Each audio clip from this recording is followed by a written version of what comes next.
He really knows how to speak. He knows what's going on. Ladies and gentlemen, nice round of applause for Jay Lee.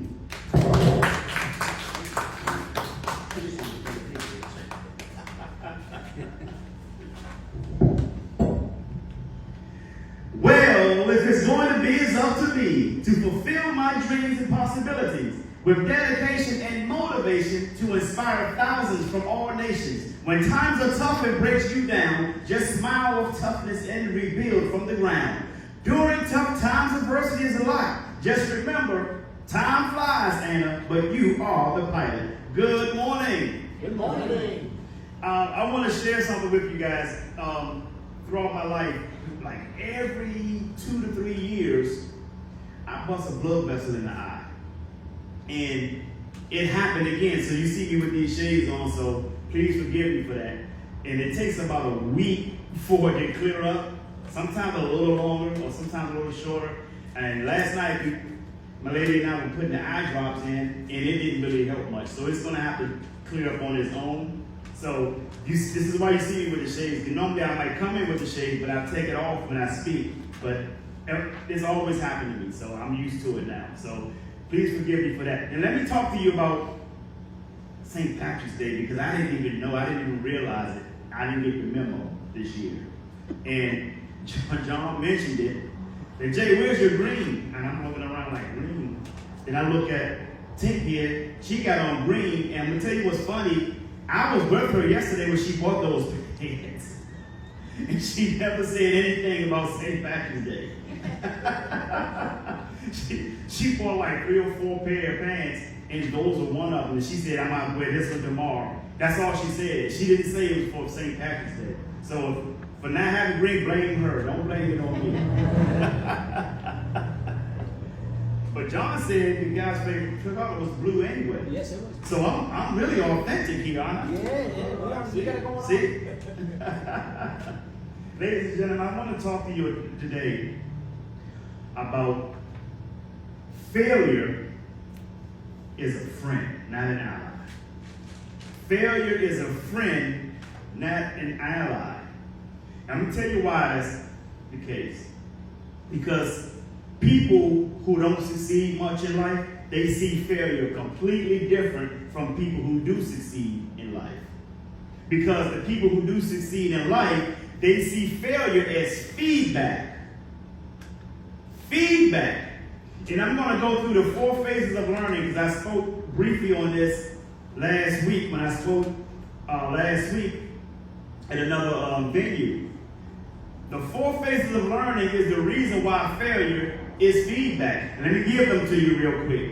The first phase is unconsciously incompetent. Unconsciously incompetent. What does that mean? It means that you don't know what you don't know until you find out that you don't know. Okay? That's your failure right there. It doesn't make you a failure. It only means that you found something that's not working. The gentleman who discovered the light, right? What was his name?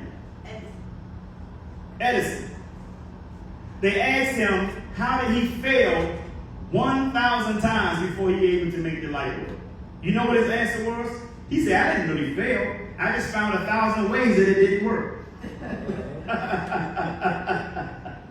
So that was his unconsciously incompetent. Once he figured out what it was he did not know, he practiced. He kept working at it. And he didn't do the same things over and over again. He kept doing something different. That's why he found 1,000 ways that it wouldn't work. So he kept doing it different ways that it didn't work. That is when he went into the next phase of learning. So he went from unconsciously incompetent to consciously incompetent. What does consciously incompetent mean? It means that now he knows what it is he don't know, and he needs to do his research to find the answers. And this is what we all have to do in life. He found answers, and he kept working at the answers, kept working at it. And then when he finally made it to work, that's not where his success came. Because his success didn't come on the 3rd phase, and that 3rd phase is consciously competent. Now he knows what he do know. and it's working for him now.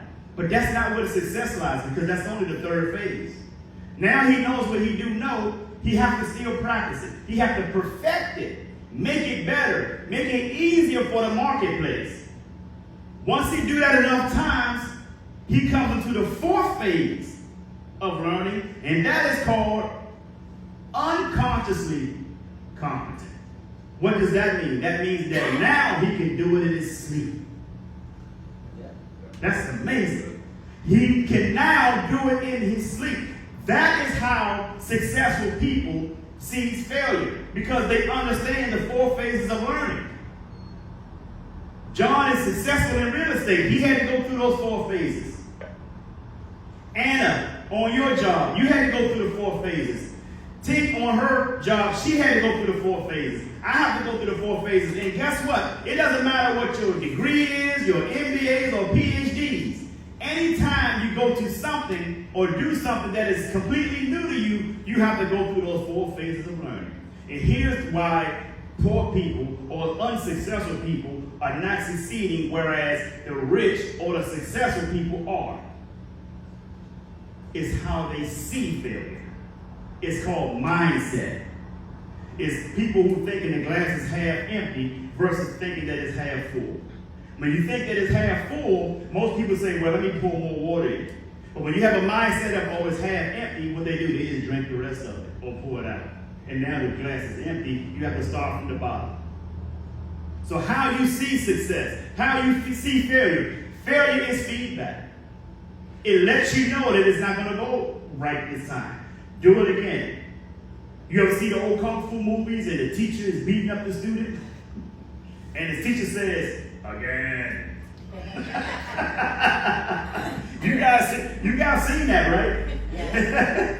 So the student have to get up, limping, eyes swollen, trying to beat the teacher again. And the teacher know he can't beat him, but he wants to teach him a lesson. And he's going to keep failing and failing and failing. Eventually, the student learns how to beat the teacher, because the teacher is actually teaching him. He's going through the four phases of learning with Kung Fu. So the teacher goes, again. And then when the student get it, the teacher dies. And then this new student, he have to go out and avenge this teacher's death. You guys see those old Kung Fu movies, right? When their mouth was moving, but the words saying something else. You guys remember that? So that is exactly how successful people see failure. And then here's the trick to that. Most people don't teach that. They don't teach it just like they don't teach the law of attraction. They don't teach that because they feel they want everybody to be able to be under them. They don't want anybody to compete with them. And they always want people to work for them. But you were made to thrive, not survive. If you're in survival mode, you will always be there unless you change your mindset, change your thinking. I have a book called Change Your Mind, Change Your Life. And one of the chapters is called Don't Be Obsolete. See, there's nothing wrong with being new. There's nothing wrong with being a rookie. Just don't look like one. Just don't look like one. So you look at failure. Let me spell it out for you. Fail, F-A-I-L. First attempt in learning. Come on, somebody. Come on, somebody. First attempt in learning. Why is it necessary? Because everybody's not going to be there to teach you. See, when you go through this in life, you want to find mentors. And the mentors are going to find you. See, when the student is ready, the teacher will appear. So you have to go through these things in life so that someone can admire you and say, oh, I love what this person is doing, but I need to coach them. Michael Jordan didn't get the best coaches because he needed it. He got the best coaches because they saw his potential. They saw that where he was going to be in the NBA. They knew that he was going to be what they call the GOAT, the greatest of all time. They knew that of him. Now I need to coach him. I need to polish him up. Look at a lot of things around you, and you can see where you can make things better. Am I right or am I right? Right. when you see that you can make things better, that's because that's like looking at a student that's trying and he's failing, and you see he's not giving up or she's not giving up, and you say, come on over here, let me show you how you can get to that next level. Because we all need that person for us. We all need those mentors. As Les Brown said once, the reason why we need mentors and coaches is because it's hard to see the picture when you're in the frame. Am I right? Yep. Right. It's hard to see the picture when you're in the frame. So you need someone on the outside to tell you where you need to improve, to tell you why you're failing. Because if they're not there, you're going to have to go through the 4 phases of learning all by yourself. Luckily for me, I had both parents to do that for me as a child growing up. But when they passed away, I had to go through these 4 phases of learning for everything else. I have a healthcare company. And soon, in a few months, we will be licensed to start hiring people all up and down the Suncoast region. Now, I've been in a house last night studying the Suncoast region area, what cities and counties are in the Suncoast. And I saw that it goes all the way down close to Naples or something. And I'm like, wow, I'll be able to hire people in this long range of area to help other people who are disabled, whether it's mentally or physically. That's a blessing. See, when you want to feel good about something, be willing to do it for free. The money will always take care of itself. A lot of people get in business for money. That's the wrong reason to get into it. That's why their failures never teach them anything. It only teaches them more to be greedy. It teaches them greed. And eventually they'll fail. And the people who are behind them will fail. They won't succeed because they see how they're moving and they see that they are looking at it for money, and it's not about the money. It's about the people you want to do something special for. And does anybody have people like that in their life that they want to do something special for? Nobody but me? Yes. There you go. So when you put other people before you, you will automatically succeed. If you help other people get what they want in life, you are already included. That is the law of attraction. That is exactly how the universe works. It doesn't work when you just go out by yourself and do it. No one wins selfishly. So when you do these things, guess what comes back into your life? That same failure that comes that kept you from succeeding, it'll come back to you again. And when it comes to you again, you have no inspiration to succeed. And now you're falling, and now you're starting to see all the different people faces that you've seen on your way up. You're going to see them same faces on the way down. And they're going to say to you, see, you thought you had it all, did you? Come on, somebody. Yeah. Because you weren't willing to pull people behind you. Because you think you conquered failure, but you didn't conquer failure. Failure is going to be there for the rest of your life. It's going to always be there. Just like negative and positive will always be there. You can't have these lights working if there's no negative. Because negative and positive work simultaneously, just like the law of polarity. It's there for balance. You're going to have negative people, you're going to have positive people. You ain't going to be able to get rid of either one. They're always going to be negative people. You just can't put them in the same circle. So that means that you have to stay centered. There are positive people here, you're negative people there, and as long as you're in the middle, you have balance. When you jump over to the negative folks, you get frustrated. All they do is talk about people. All they do is do nasty things to one another, behind each other's back. And then you got the positive people who's going to hold you accountable, help uplift you. So you got to decide you can't be here and then jump over here. You got to be in the middle. A lot of people always want to be over into the positive people. That's good. You're going to have your positive circle. You're going to also have your negative circle. And you can't help it. You just have to determine who is who and put yourself in the middle.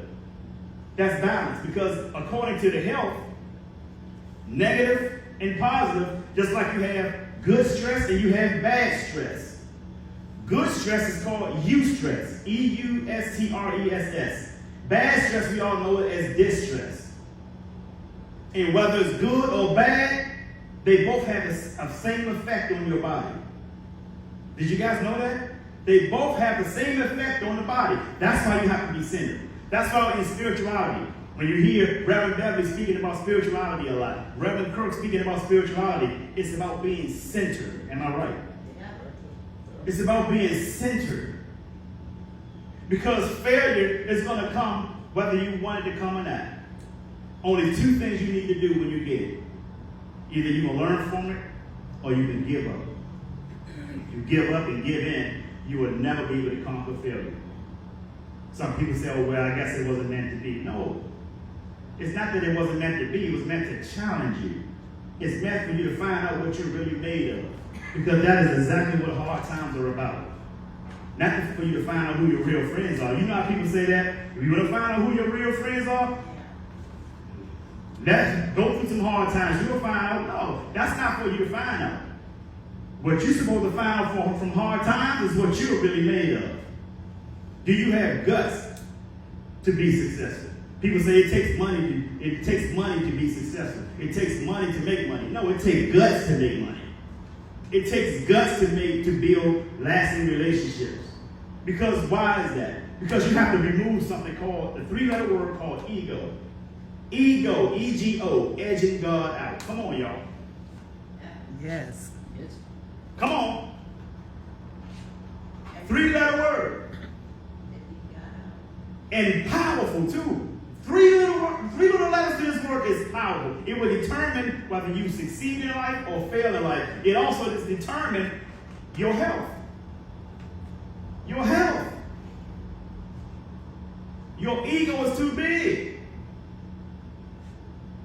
And when your ego is too big, it brings a whole lot of negative things around you like laziness. And laziness travels so slow that poverty will soon overtake it. Come on, y'all. So fail, F-A-I-L, first attempt in learning. Are you willing to learn? Or if you're willing to learn, you should be willing to fail. And if you haven't failed, it's because you haven't tried. Come on, y'all. Y'all not hearing me, are you? So I'm going to end with these last few words. And these words are a big favor I'm going to ask you. And that is to sing like no one can hear you. Dance like no one can see you. Love like you've never been hurt. And live like it's heaven on earth. I'm Jay Hunter Lee, Reverend Kirk, John Costas. We love you, and the world needs you. So please stop that doggone testing and driving. Peace and blessings, folks. Have a great day.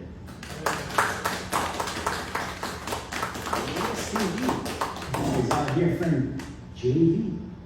Oh.